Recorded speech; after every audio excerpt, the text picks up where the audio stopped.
Hey guys, Keely Reason here, owner of Love Hope Adventure, where I blog about the marriage relationship, intimacy in marriage, and how you can go deeper with your spouse. And today I'm answering a question about, is it okay to ask my spouse to take the lead in the bedroom?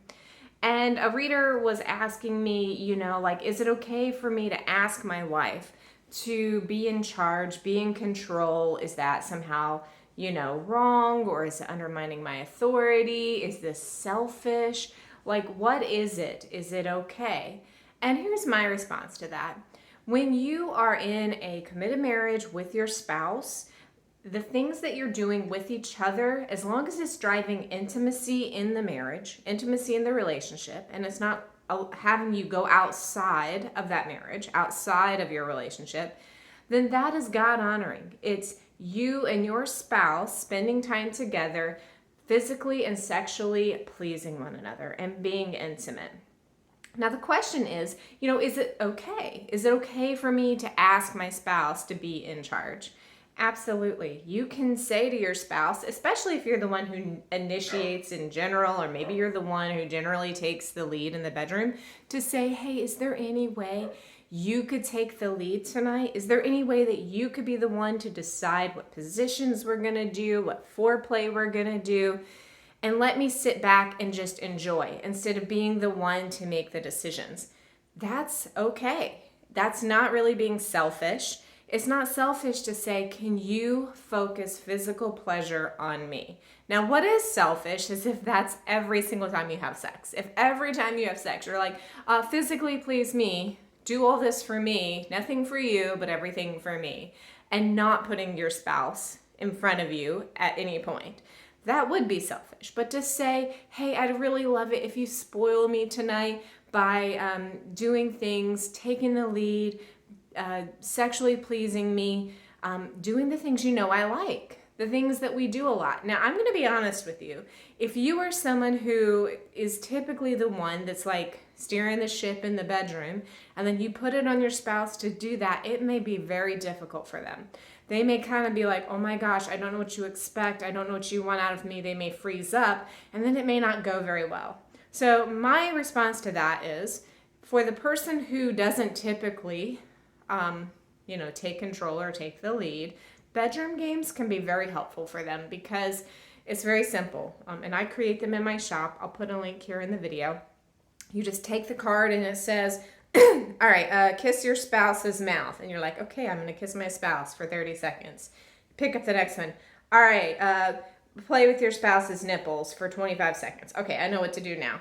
Now the next one. All right, do this to your spouse. And then it's just like this building thing where it's leading you through foreplay. It's allowing you to take the pressure off of yourself and not be asking the question like, well, what do I do next? What do I do now? What am I doing? You know what I mean? So it's very important that for a person who doesn't typically take the lead, if they're at all concerned or worried or scared, it's okay to map it out a little bit in advance, because then it's just more fun for everybody. It's more fun for both of you, especially if your spouse becomes overwhelmed because they don't know what to do next. Now, you got to know that in marriages and sexual relationships, there usually is of the person who does more initiation. They do more leading. It's natural for them. Why? Because they just know what feels good and they know what they want to do next, and they're more spontaneous. And then you have the person who's more of like the sexual responder, who can respond to the sexual stimuli, but maybe doesn't know the next thing to do. And maybe they just feel awkward, or maybe they think what I'm doing isn't going to be great. That's why I recommend bedroom games. But I also recommend to a spouse who wants to ask their husband or wife to take the lead in the bedroom to have that conversation in advance and give the spouse time to prepare. That's not their natural tendency. They need time to emotionally and mentally get prepared to do that. So don't, I wouldn't recommend you throwing it on them while you guys are in the middle of having sex. Like, I just really want you to do what I like, baby. I just really want you to do that. That's going to freak that other spouse out. That's going to freak your spouse out. They're going to be like, I have no idea what you want out of me right now. And you expect something, and it can lead to disappointment. It's really important with sex that you do what you can do in the moment of sex to mitigate and minimize sexual hurt, because that is memories that will be carried with you, is so much better for your marriage and your relationship to address sexual issues outside of the bedroom when you're not naked and when you're not in the middle of things.